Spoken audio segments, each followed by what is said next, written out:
today. The title of our time is Cultivating Contributions to Our Collective Liberated Future.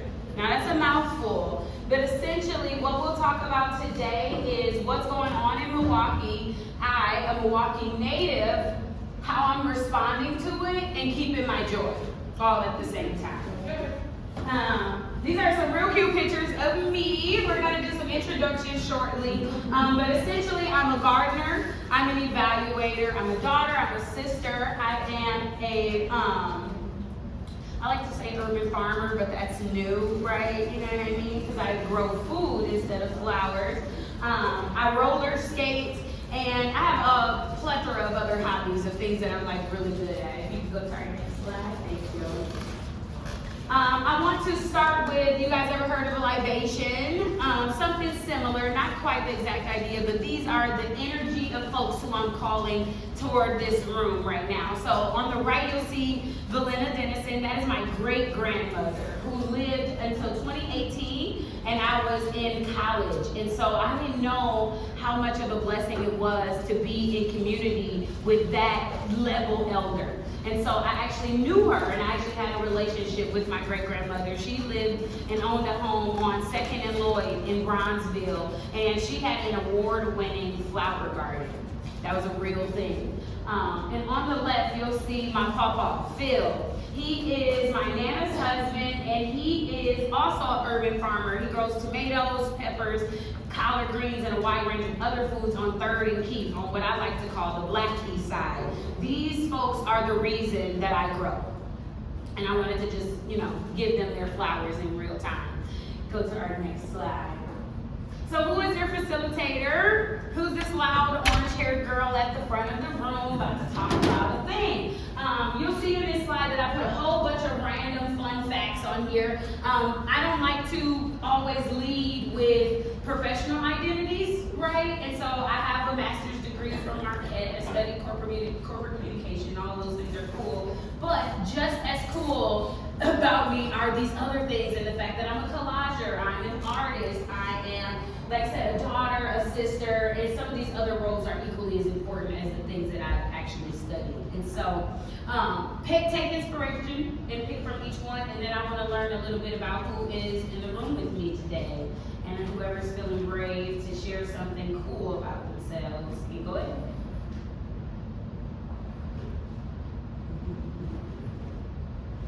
Well, I'm Jasmine. I work for Milwaukee Public Schools. I'm in the process of pursuing my master's in social work, and I'm here because I believe in advocacy on all levels.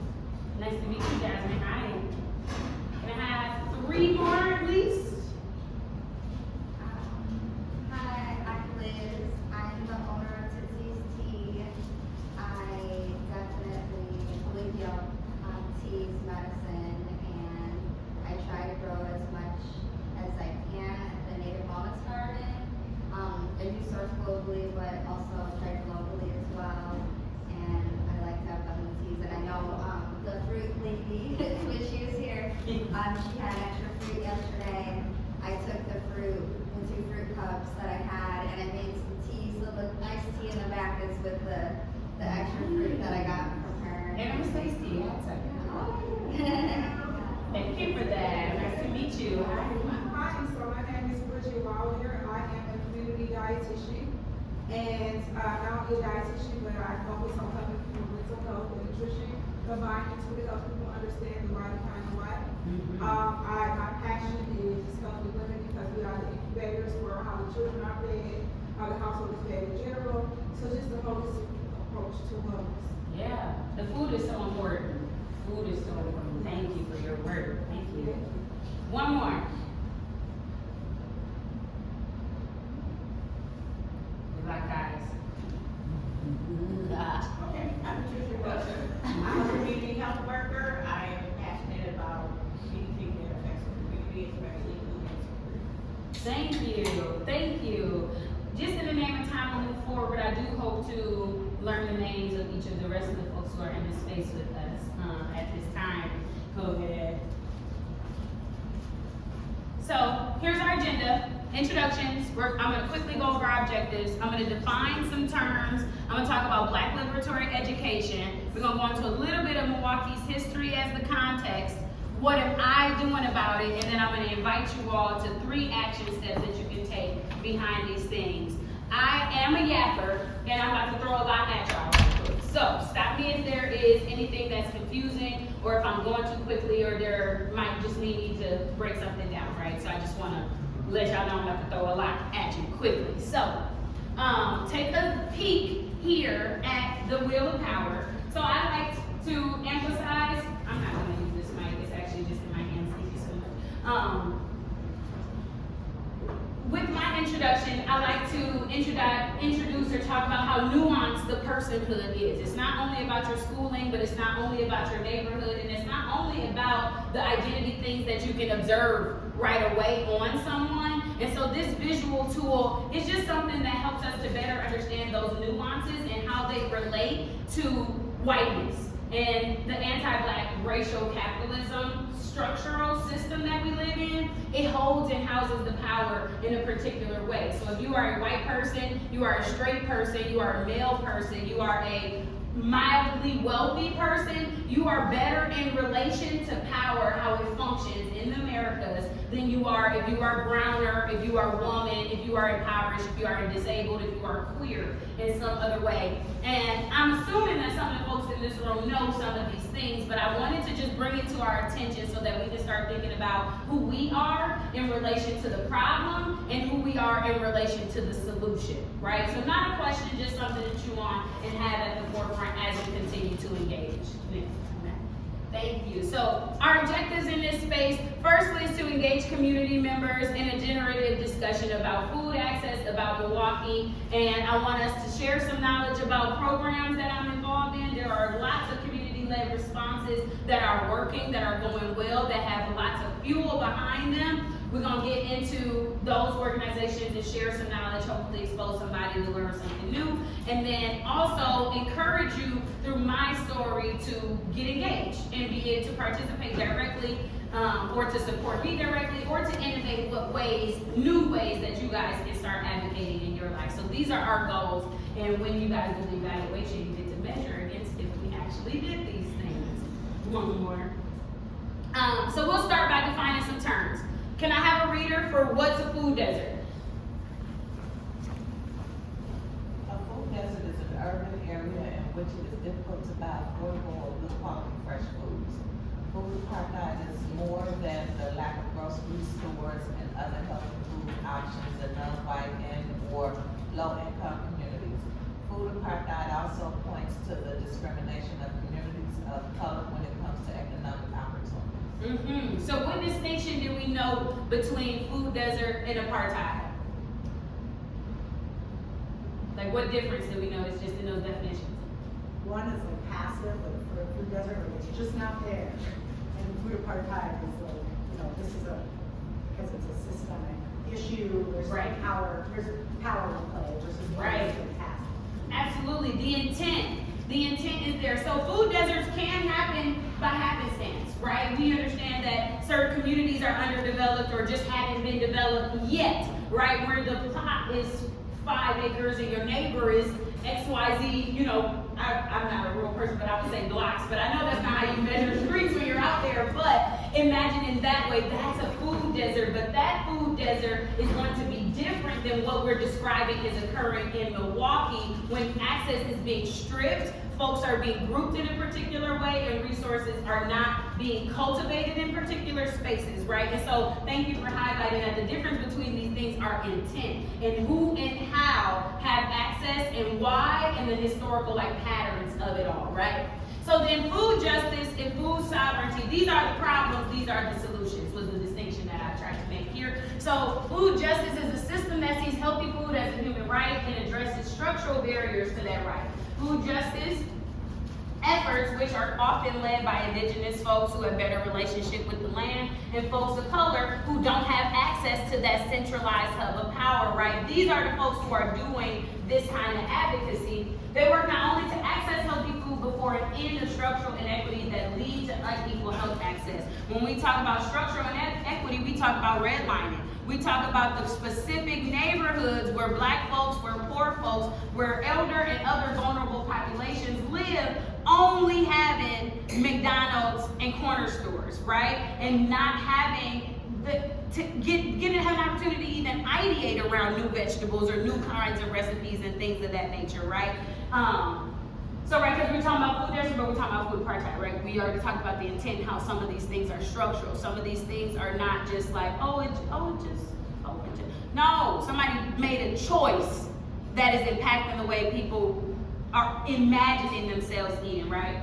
And then food sovereignty goes even larger. Food sovereignty is a global thing. It's a framework serving at the right people to define their food systems, participate in their food systems, be it production, distribution, and consumption. Get the middleman out of here. I can grow my own food and I will trade with my neighbor. They have a cow and I have some berries, right? And what does that look like? And I know I'm speaking in the simplest of terms. However, I want us to open up our imaginations that is not a way back when way that we can function as it concerns our food. We live in Wisconsin. We have a lot of arable, functional, good soil that grows food.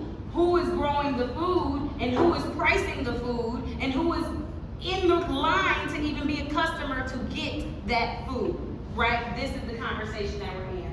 And so this concept advocates for healthy, culturally appropriate, and ecologically sound practices fostering a more equitable and sustainable approach. So we're talking about tending to the people, but we're also talking about tending to the land. We're talking about probably eating a little less meat, y'all. And that's hard for me, but that's a real thing, right? So that's a bigger conversation. But yes, next slide. So I wanted to just set our baseline for some of these words that we're gonna work through. Black liberatory education. So we're talking about food, but we're talking about education, and we're talking about education outside of food. These ideas don't have to be conflated, but in this case, we're going to and we're not going to. So, Black liberatory education is an idea that is coined by the Exodus Collective. Derek Rogers, a local Milwaukee educator who's recently retired, is establishing this network of folks who are committed to Black aliveness. If anybody knows anything about MPS right now, we know that folks are coming out not being able to read. And folks are coming out not liking being Black, right? This isn't a direct will or want of the educators that are in those systems. It's actually counter to it. However, the teachers aren't always strong enough to influence the powers that be, and this is why individual accountability is different than structural accountability, right? So Black liberatory education is something that Derek Rogers, I call him Baba, has come up with to ideate a strategy to interrupt what is happening in our education systems, but also take this approach outside of just the schools, because we need this wraparound education around the entire family and around the entire community to restore ideas of a village, right? Let me know if I'm going to class or if I'm just, you know what I'm saying, right? So, BLE is teaching, is socialization, and restorative methods that acknowledge the experiences and realities of Black youth, I would say Black families, Black experience, Black community members, and challenges the hegemonic, predatory, and oppressive practices, policies of systemic and institutional structures that are complicit in hindering Black progress, right? So essentially, this is the education that comes out with you knowing who you are as a Black person, knowing that you have a contribution to the world beyond music, basketball, and drug dealing, right? And having Black youth come out of schools with fuller senses of self and wider ranging creativities for their contribution back to their own communities and their want to communicate and to contribute back to their own communities, right? So we know that Milwaukee's lit. The folks in Milwaukee ain't missing out on a good time, right?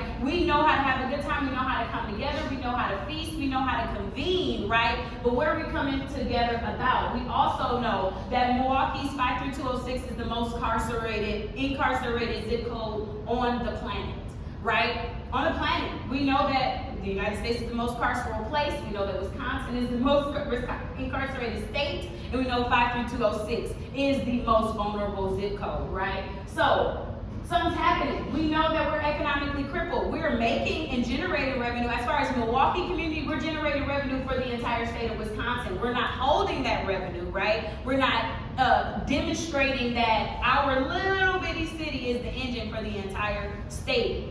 Why is it that people are impoverished in such a way, right?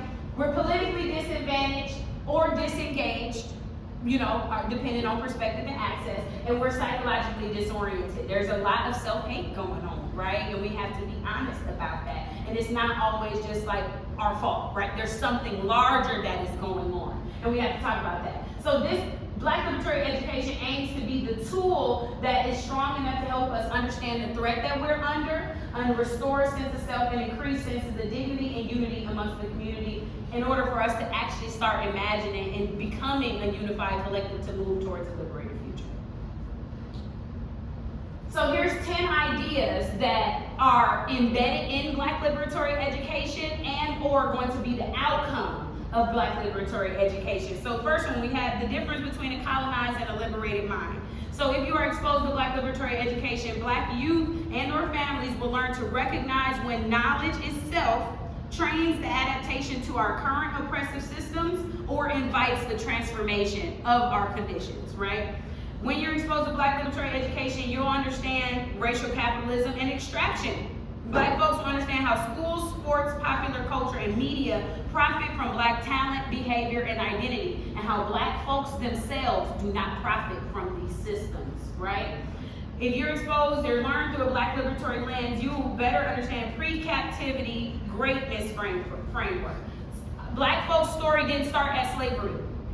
There was a real impact on the global tradition that Black folks had, and there's a lot of that knowledge that we sidestep to start the American history narrative, which undercuts self-esteem and self-worth in a Black youth who do not know what was true about the idea of Blackness before slavery.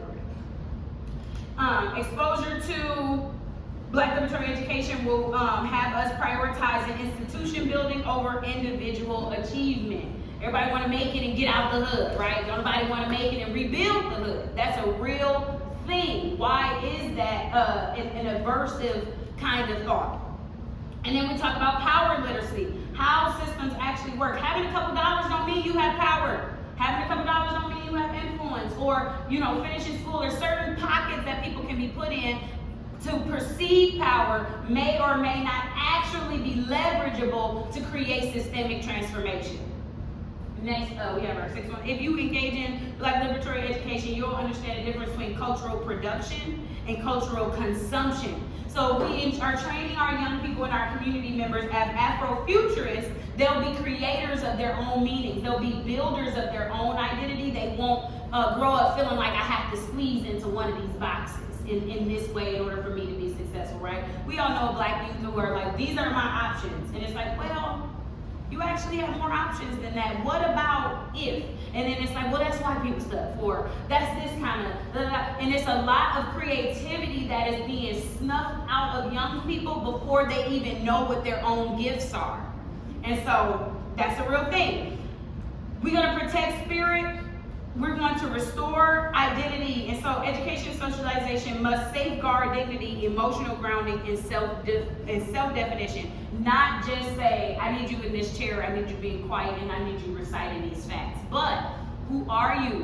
What is made up of you? And some of those students who may or may not have real behavioral things, it's not just because they don't know how to function, it's because they're grieving. It's because they're hungry. It's because they need a hug. It's because there's not a need met. So how can we meet that need to then open up space for those youth or those folks to actually receive knowledge and then receive it in a critical way so that they're actually using it to their advantage?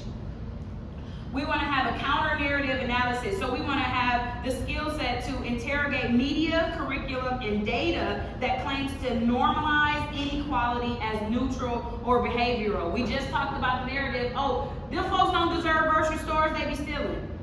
What? Right? You know what I'm saying? So it's really just going up against some of the things that feel like, oh yeah, that just is what it is. That makes sense.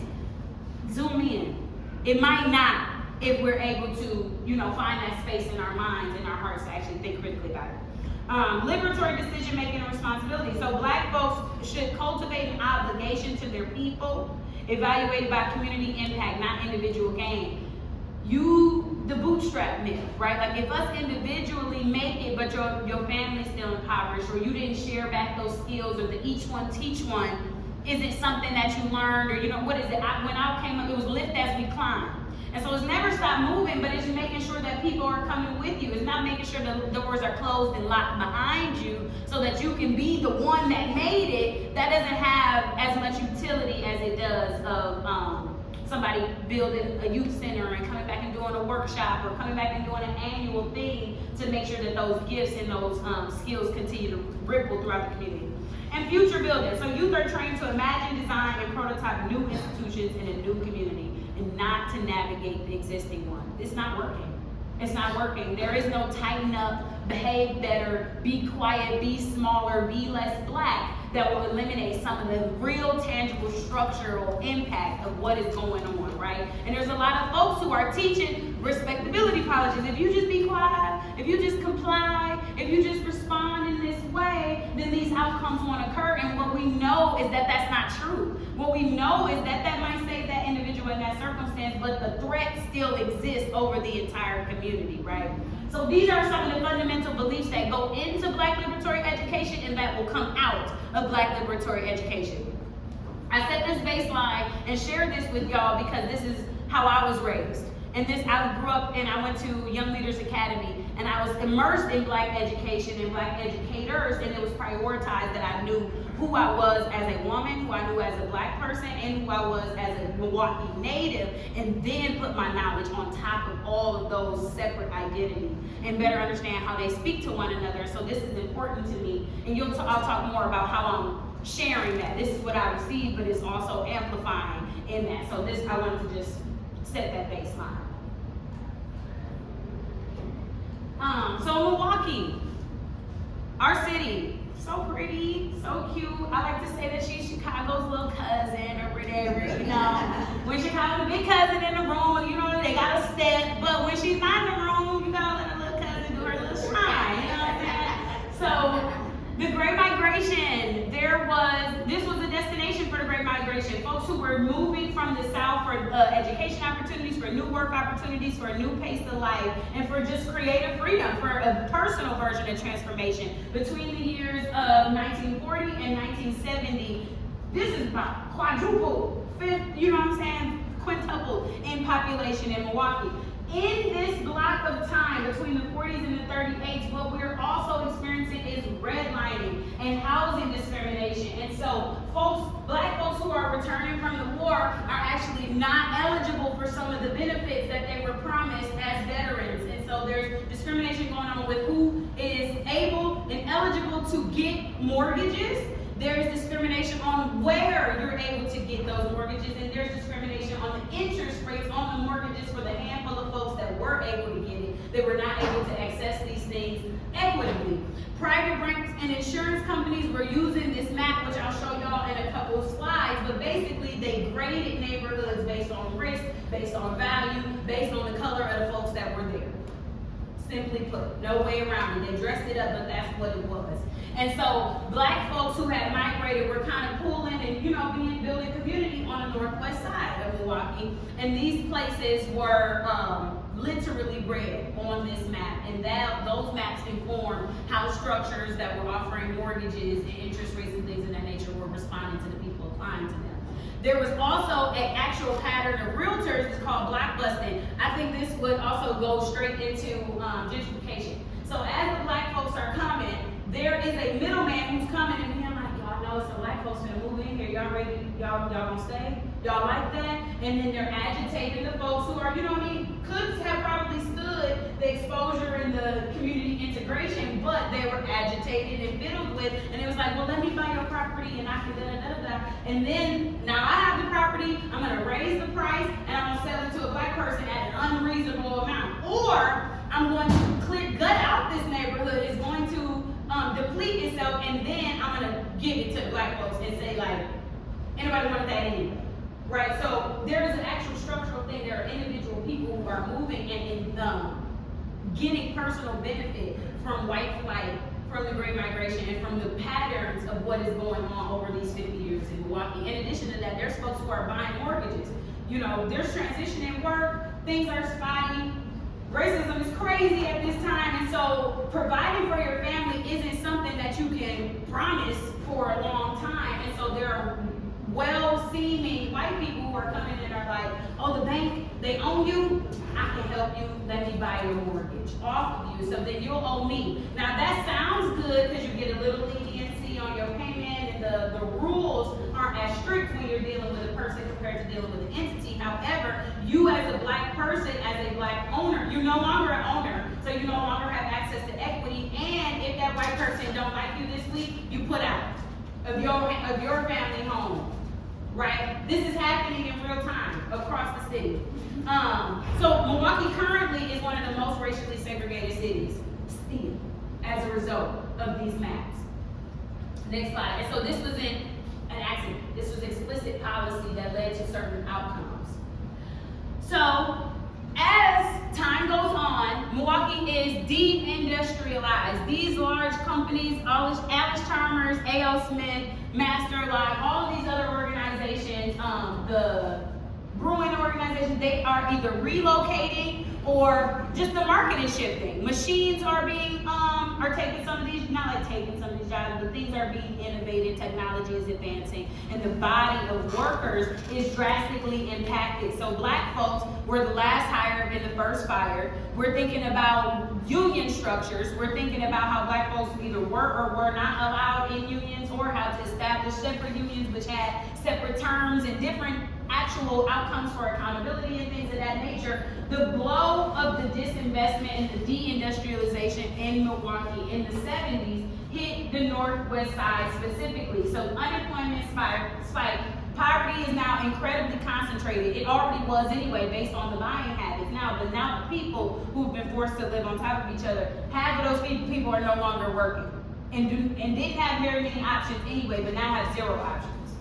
And so as the tax base eroded, city services declined. They don't want to take care of those folks anyway, but now it's a reason. They're not paying for us to take care of them, right? So then that makes it a less livable environment as the years go on. Retail places to shop follow the residents and investments out into the suburbs, right? I'm gonna go where they got the money. I'm gonna go where they're quiet, right? And I'm not saying that this is what they're thinking, but this is what it is at the time. This is what it is. And so, what is that legacy? What does that look like now? The food deserts line up with this 1938 redlining map. The concentration of where grocery stores are not are exactly where the red line districts are exactly where the impoverished black folks remain. Right? This is not a separate time. I hope that we're seeing just how connected each of these decades are. I know I'm breezing through a whole lot of information, but I'm bringing us up into the current day. These are people's grandparents who are still alive, who still are holding their homes right now, that are experiencing inaccess to grocery stores based on the patterns of closures over the last 5 years. So corner stores and dollar stores filled up these gaps, which is great because now I can go ahead and get a Hot Pocket, but Hot Pockets are filled with sodium and all the Red 4 and the other dyes, right? So this is not necessarily a solution, but people are not starving. You know what I'm saying? Car ownership in these areas are lower.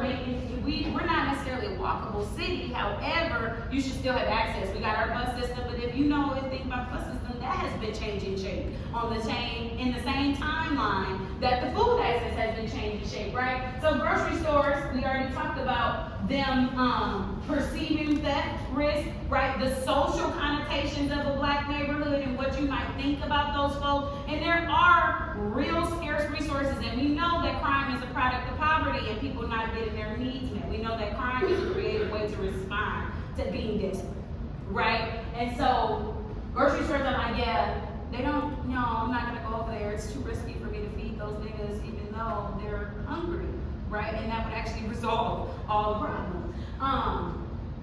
Yes, so poverty and disinvestment make those neighborhoods less livable, less workable, less desirable, but that didn't mean that the people there didn't deserve, right? Go ahead, turn next slide, man.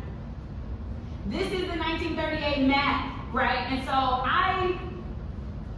it gets a little crazy. I think that this is Fond du Lac. I think that this here is Fond du Lac. So what we know is that this map was made in 1938, and what we know is that it's still true right now. And this is exactly the distribution of resources as it exists. I personally live on 27th and Center. I live in Metcalf Park. When the 35th and North Avenue Pick and Save closed, I lost the grocery store that's in my direct access. I happen to have a car, and I'm able to go 20 minutes north or south to a Woodman's, but this was my grocery store, and this was my pharmacy as well. And so that matters. When we're talking about folks not having a grocery store on Fond du Lac, on North Avenue, on Burleigh, on Center, and it being 2.5 miles, here's the distinction between that intent and the happenstance. I don't have access to a grocery store in Metcalf, right? But if you go by Hart Park, there's a Metcalf, there's a Metro Mart, there's a Pick and Save, all on the same block. If you go on Miller Parkway, it's Cermak, it's Target, it's Walmart, right? So it's not about the grocery stores aren't here. Where are they? It's not that there's no food around. There's food in Milwaukee. Where is it? And who can get to it and who cannot? And then we have to stop acting like it's just by chance. These are conscious decisions that are prioritizing some audiences and that are disengaging or just completely not interested in even understanding other audiences. So it's not like, oh yeah, we just, it's not a food desert. This is food apartheid. There's particular folks who have access and particular folks who do not. Next one. So, all the way up to now, what we're talking about as far as currently. In 2016, there were 43 farmers markets available to city residents in Milwaukee. By 2019, that number dwindled to 31. By 2023, there were only 16 active farmers markets accessible in Milwaukee. I do not know if that number has decreased, but I would not be surprised considering the pattern.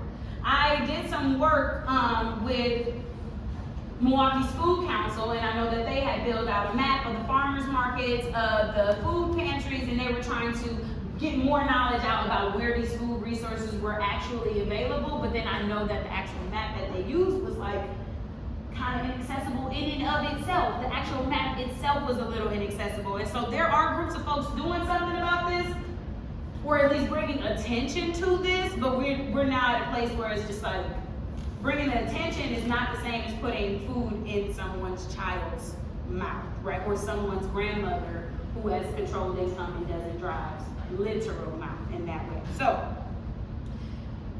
fresh food access is quickly disappearing for tens of thousands of residents as grocery stores close. So since 2021, 9 grocery stores have closed across the city. 5 of those were on the northwest side. A study published by UW-Milwaukee found that predominantly white areas have more than 3 times the number of supermarkets compared to predominantly black areas, and more than 2 times the number of supermarkets when compared to predominantly Hispanic areas. This is our city. These numbers don't matter. When we recognize that segregation is something that we're good at, and we're recognizing that access is on the same plane, it's very hard for us to presume neutrality or accident, right? Yes, ma'am. I'm glad that you brought this slide up because in 2026, I competed with Central to buy that grocery store. And I was going to put a location in that space where I serve the community with teaching them, I'm a dietitian, teach them how to read nutrition labels, do cooking classes, and all of those things. Wow. The owner chose Central because of Central's name and brand. And I wonder what would have happened if they gave me a chance. Because the status quo of what makes more sense in terms of leverage and name and ability to sustain is based on what they're used to the number being. Right. But my focus was community center. And I saw the projects surrounding, and as a dietitian, I was wondering how can I build here to give my community teachable lessons, provide food sources, and support people who make food in the surrounding area. So I wonder Yeah. What would have brought leverage versus competitiveness based on statistical facts, based on not giving the person that's in the trenches a chance to build? Right. Ooh, that's powerful, because that century's closed. Yep. It was only open for 2 years. Yep. I don't know all the reasons why. That's my assumption why they did me out. Yep. Because No, that makes sense. I'm wondering the same thing. Go ahead. What happened is Barada bought Century. He got ran out by the neighborhood association because he was fighting the prices. And another person bought it from him. But he actually bought The Century building. Lane. Wow. Yeah. Wow, I didn't know that. Right. So boom, back to that first, when we're talking about how nuanced identity, I personally believe that folks who are closest to the problem are closest to the solution. Yeah. And so, as an evaluator in my past industry, my past career, we came in and it was very intentional for us to not presume the role of expert and to say, I know what you need. I've seen this problem before. I know what the solution is. You'll miss the mark if you don't ask community what it is they need, because you are a relevant, impacted community member who had a solution. And those folks, 12,000 people specifically accessing that specific century, 466,000 people overall in that neighborhood who now do not have access to full spectrum grocery. When you would have gave them a skill set, they would have had access, they would have had a skill set, and then we would have been shifting power and moving towards transformation. The powers that be don't want that. And I know we like to presume, like, maybe. I don't like to play those types of games. We have to be honest. We have to be honest. Intent and impact are totally different things, right? That was an intentional choice. And now I'm moving to Texas where there's more leverage. Where there's a pocket of population that's waiting for me. Even if I don't do the grocery store model, and I'm not saying I still want to serve Milwaukee in some capacity, because I still believe in the dualship of, not going to be long with me. Yep. But I'm never going to miss my vision because one area don't help me. Because my value of my experience has an audience. And you deserve that. Yeah, yeah. And you deserve that. I think that's so real. But we need more people like you, though, because it would be easier for you to fight if you weren't the only fighter, or at least the perceived to be the only fighter. You deserve that vision and that dream, but you also deserve a collective of community support and people who are going to eat off of that idea to come in putting energy and fuel behind that idea as well. So that's real. And I ain't judging you. You gotta do what you gotta do, because again, this conversation is individual and it's structural. We have to eat, we have to live, and our family has to be well. You ain't doing nothing, you ain't voting. You're trying. So, Pick and Save on 103rd and Silver Spring closes. Walmart on 103rd and Silver Spring closes. The Century, or it was Milwaukee Food Market, they closed in 2021, and then Century replaced it, and is also, they replaced, I think, in 2023, and they're closed by 2026. Kroger, talk about company-wide efficiency, and they closed 5 Pick and Saves all at the same time with less than a month's notice. I put these stores here because these were my primary stores. My mother worked at this Pick and Save, and that was our primary Pick and Save growing up, and this one is the current one in the neighborhood that I live and own property in right now. So these two were most personally impactful to me. And I do a lot of work with Metcalf Park Community Bridges, and so we recognize that this is the only grocery store. Metcalf is a small neighborhood, it's an incredibly impoverished neighborhood, and it's an aging neighborhood. And all of these things matter as far as food access and folks being able to walk a couple blocks and get what they need, compared to now having to order, or having to need support, or having to strategize what pantries and the timing and how you can get those needs met. River West Co-op, I want to amplify that. That was a community-owned grocery model that had been working. It was centralized in River West, so access wasn't necessarily in the red on the map that we were talking about. However, it is a success story, a hyper-local intervention of community-owned access to food that has just fallen. and that was devastating and has, taken a blow to a handful of folks' confidence on what we can build and actually be sustainable, right? Because we're in a particular moment. All these gave a 2-day notice, they out of order.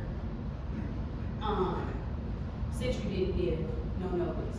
And so we're also talking about the timeliness of the thing. We're talking about hundreds of thousands of people not even being able to plan for next month, right? Not even being able to better understand how they're going to eat for the remainder of the year.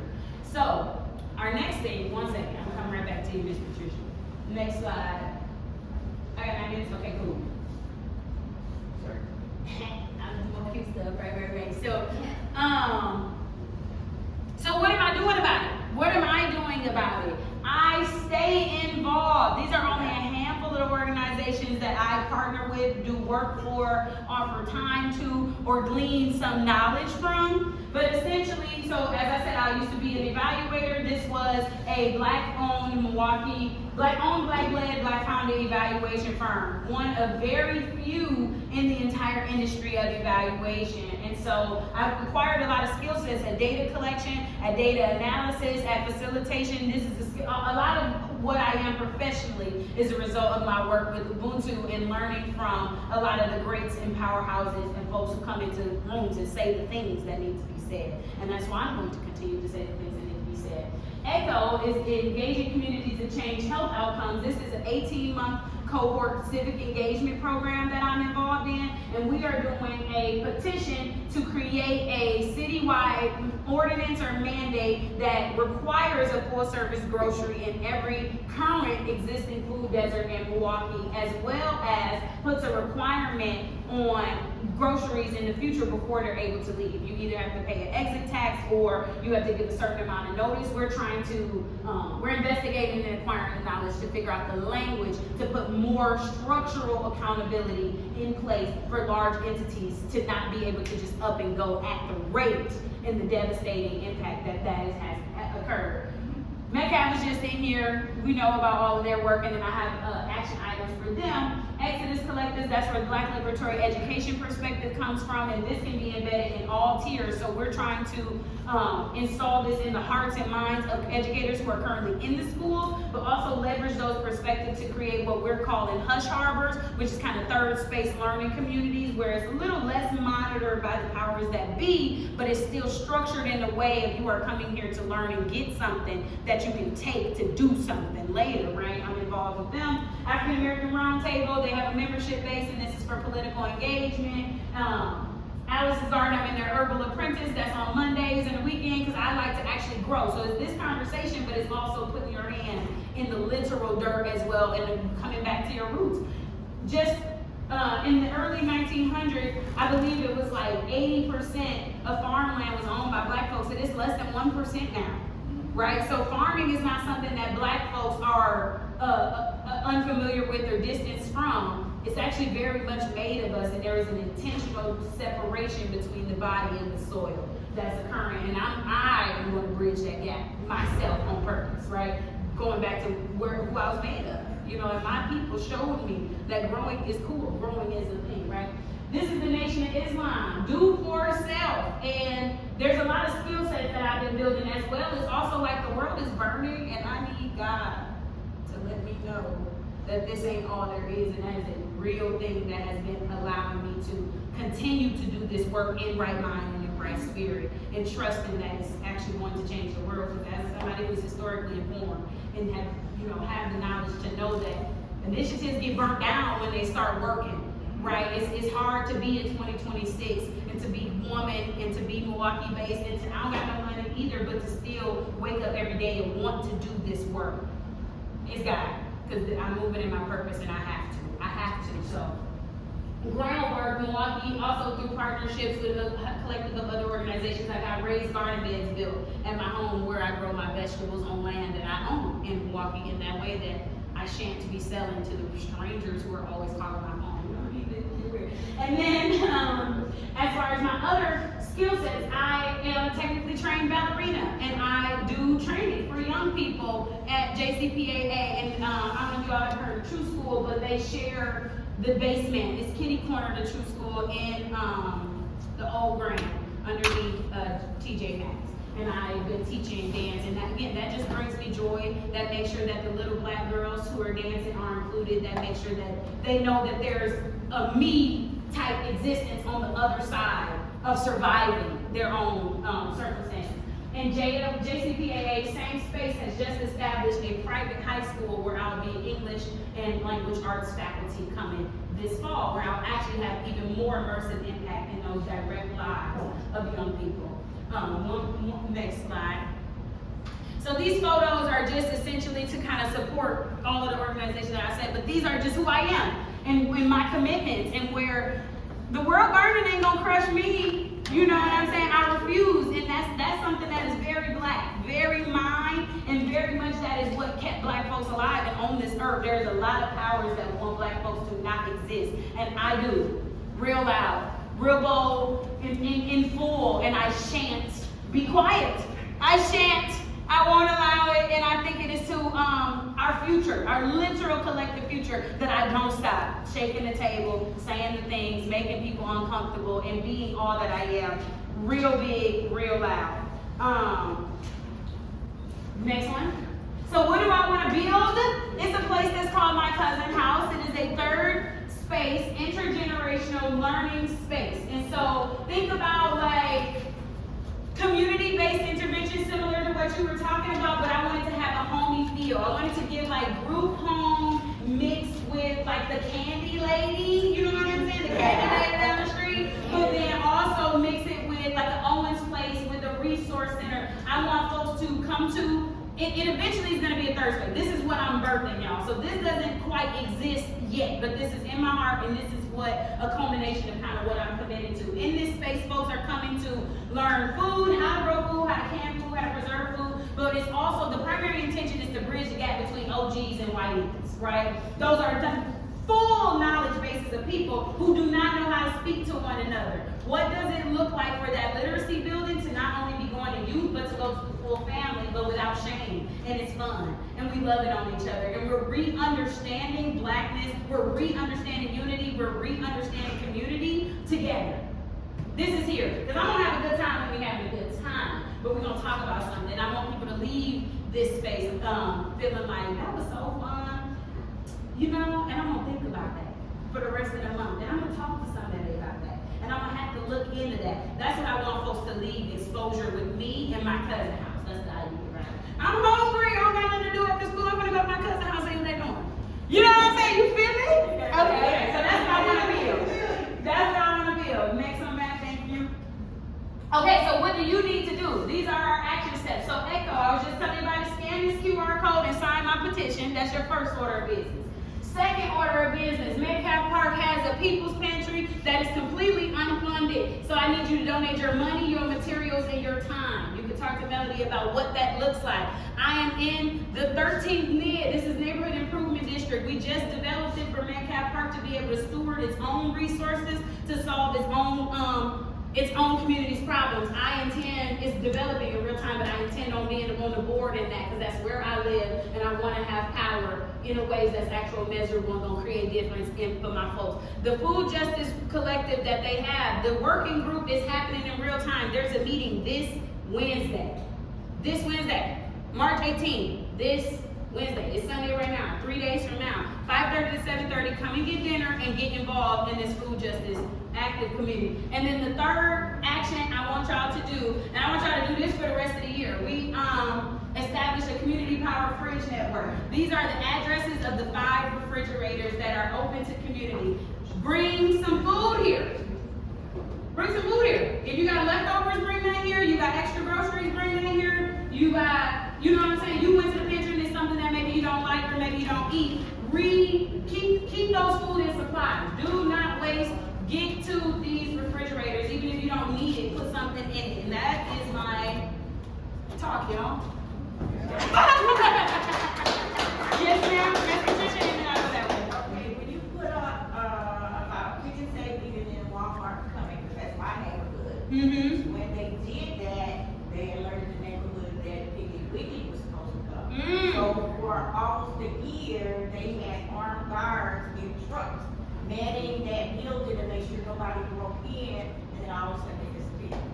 So I don't know what made Piggly Wiggly change their mind, but we were told that we would get a grocery store. Wow, I didn't know they made those promises. We might have to investigate those ways. Ooh, I'm gonna have to let African American Roundtable, because they specifically are servicing the Northwest Side in that way, to see what they know about who's looking at those properties and who can put something in it. Because I know Metcalf, we're trying to get things set. So not necessarily for a big box grocer, but to restore and to meet the needs of the community in that ways that you were talking about. We don't need another hairstyle. We do not need another beauty supply We store. got 4 in that area, right there. Right there, I'm already knowing. And every Walgreens that closed turned into a beauty supply. Well, one just turned into a urgent care. The Archwell? Like in Hampton. Yes. Oh, that's right. Yeah, I was shocked to see that. Because there aren't any, like, local, not like emergency rooms, urgent care. Yeah. So that actually was one of the changes that was like, okay, it's different. Okay, our report is flowing in. I like that. Come on, Walgreens becoming a little urgent care. You said on Fond du Lac and Hampton? It's a senior care. Okay, That's Archwell. that's awesome. Okay, so those are my action items for y'all. This is the QR code to get my Blink card and my contact information. I would love to collaborate.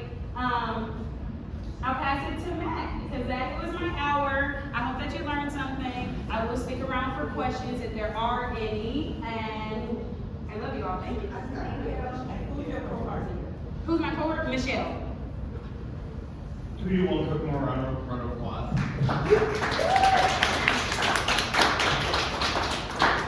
So, again, evaluations are on the table, and we're gonna do another quick break, but what we're doing next is we're wrapping up into thinking about what are the next steps? What are the takeaways? How can we use what we've learned to bring it back to our communities? So take a minute, take some time, restroom, more refreshments, but then this is it. This is the last part. We're gonna do this as a big group.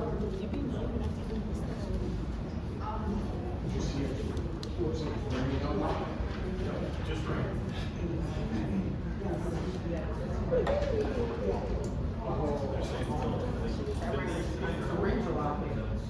You said what? That rain is torrential. It was coming down hard earlier. They say the wind will be 5 Hey, miles if an I can hour. make some Dells today, I'll be happy. It's 5 miles an hour to me. Every time it rains like that, I'm like, no. It's gonna rain tomorrow. Oh, You gonna sleep so good, y'all been running with this excellent. Yeah. Awesome. But I'm so excited that we're sick.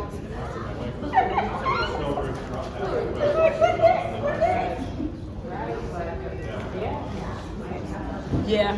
Our connect.